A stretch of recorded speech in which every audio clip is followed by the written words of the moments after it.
Cinema release ಆದ ನಂತರದಲ್ಲಿ, ಯಾಕಂದ್ರೆ ಸಿನಿಮಾದಲ್ಲಿ ಡೈಲಾಗ್ಸ್ ಇಲ್ಲ ಅಂತಂದ್ರೂ ಕಾಣಿಸುವಂತ ಫ್ರೇಮ್ಗಳೆಲ್ಲ ತುಂಬಾ ಒಳ್ಳೆ ರೆಸ್ಪಾನ್ಸ್ ಸಿಕ್ಕಿದೆ.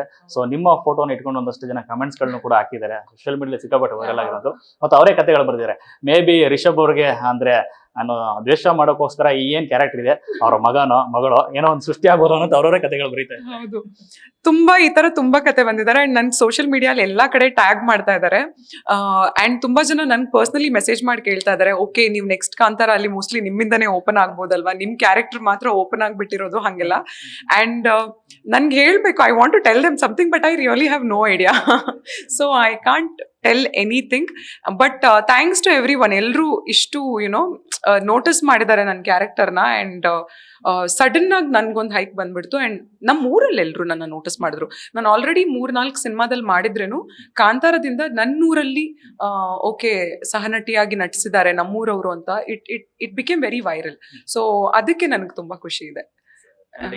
ತುಂಬಾ ದೊಡ್ಡ ಮಟ್ಟದ ಸ್ವಾಗತವನ್ನು ಕೊಟ್ಟಿರೋದು. ಯಾಕಂದ್ರೆ ಇಲ್ಲೂ ಒಂದಷ್ಟು ಪ್ರಯತ್ನಗಳಾದ್ರೂ ಕೂಡ ತಮಿಳಲ್ಲಿ ಒಂದು ದೊಡ್ಡ ಸಿನಿಮಾಗಳೇ ಆಗಿದೆ. ಜಿ.ವಿ. ಪ್ರಕಾಶ್ ಅವ್ರ ಜೊತೆ ಆಗ್ಲಿ ಒಂದಷ್ಟು ಅದ್ಭುತವಾದ ಸಿನಿಮಾಗಳು. ಸೊ ಈ ತರದೊಂದು ಪ್ರೀತಿ ಕನ್ನಡಿಗರಿಂದ.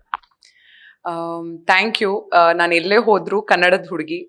ನಾನು ಹುಟ್ಟಿದ್ದು ಭಟ್ಕಳದಲ್ಲಿ, ಬೆಳೆದಿದ್ದೆಲ್ಲ ಉಡುಪಿಯಲ್ಲಿ. ಸೊ ಕನ್ನಡ ಅಂದ್ರೆ ನನ್ಗೆ ತುಂಬಾ ಪ್ರೀತಿ. ನನ್ನ ಮಾತೃಭಾಷೆ ಕನ್ನಡ. ಕನ್ನಡದವ್ರು ಎಲ್ಲಿ ಹೋದ್ರೂ ನನಗೆ ತುಂಬಾ ಪ್ರೀತಿ ತೋರಿಸ್ತಾ ಇದ್ದಾರೆ. ನಾನು ತಮಿಳಲ್ಲಿ ಸಿನಿಮಾ ಮಾಡ್ತಿದ್ರೇನು ಯಾವಾಗ್ಲೂ ನನ್ನ ನೆಕ್ಸ್ಟ್ ವರ್ಕ್ ಏನು ಅಂತ ಫಾಲೋ ಮಾಡ್ತೀರಾ.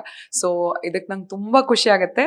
ಎಲ್ಲಾ ಕಡೆ ನಾವು ಹೋಗ್ತೀವಿ, ಎಲ್ಲಾ ಕಡೆ ಕನ್ನಡಿಗರ ಹೋಗಿ ಕನ್ನಡನ ರೆಪ್ರೆಸೆಂಟ್ ಮಾಡ್ತೀವಿ. ನಿಮ್ಮೆಲ್ಲರ ಪ್ರೀತಿ ಇದೇ ತರ ಇರ್ಲಿ ಅಂತ ನಾನು ಕೇಳ್ಕೊಳ್ತೀನಿ. ಕ್ಯಾಮರಾದ ಆಚೆಗೆ ಮಾತನಾಡ್ತಾ ಸಾಕಷ್ಟು ಕನಸುಗಳು ಹೇಳ್ತಾರೆ. ಅಂದ್ರೆ ಕನ್ನಡ ಸಿನಿಮಾ ಮೇಲೆ ಇರುವಂತ ನಿಮ್ಗೆ ಪ್ರೀತಿ, ಒಂದು ಕುತೂಹಲ ಇದೆ ಅಂತ ಈ ತರ ಪಾತ್ರಗಳನ್ನ ನನ್ಗೆ ಬೇಕು, ಡಿಗ್ಲಾಮ್ ಆಗ್ಲಿ ನನಗೆ ಚಾಲೆಂಜ್ ಆಗುವಂತಷ್ಟು ಪಾತ್ರಗಳು ಅಂತ. ಸೊ ಮೇ ಬಿ ಕಾಂತಾರದ ನಂತರದಲ್ಲಿ ಸಾಕಷ್ಟು ಪಾತ್ರಗಳು ಹುಡ್ಕೋ ಬಂದಿದೆ, ಸಿನಿಮಾಗಳು ಆಫರ್ ಬಂದಿದೆಯಾ ಅಂತ? ಹೌದು, ಕೆಲವು ಪಾತ್ರಗಳು ಡೆಫಿನೆಟ್ಲಿ ಬಂದಿದೆ ನನಗೆ. ಬಟ್ ಈ ಕಾಂತಾರ ಆದ್ಮೇಲೆ ನನಗೆ ಪರ್ಟಿಕ್ಯುಲರ್ಲಿ ಸೆಲೆಕ್ಟಿವ್ ಆಗಿ ಕೆಲವು ಪಾತ್ರಗಳನ್ನ ಮಾಡೋಣ ಅಂತ ತುಂಬಾ ಇಷ್ಟ. ಯಾಕಂದ್ರೆ ಆಸ್ ಅನ್ ಆರ್ಟಿಸ್ಟ್ ನೀವು ಪ್ರತಿ ಸಿನಿಮಾದಲ್ಲಿ ಗ್ರೋ ಆಗ್ತಾ ಇರ್ತೀರಾ. ಅಂಡ್ ಕಾಂತಾರ ಆದ್ಮೇಲೆ ನನಗೆ ಇನ್ನೂ ಚೆನ್ನಾಗಿ ಗ್ರೋ ಆಗ್ಬೇಕು ಅಂಡ್ ಇನ್ನೂ ಚೆನ್ನಾಗಿರೋ ಪಾತ್ರಗಳಲ್ಲಿ ಅಭಿನಯಿಸ್ಬೇಕು ಅಂತ ಆಸೆ. ಸೊ ಬರ್ತಾ ಇದೆ. I will soon announce something when I get it all life ಅಲ್ವಾ. ಹೇಳಕ್ಕೆ ಒಂದು ಕರೆಕ್ಟ್ ಟೈಮ್ ಬಂದಾಗ ಡೆಫಿನೆಟ್ಲಿ ಐ ವಿಲ್ ಟೆಲ್.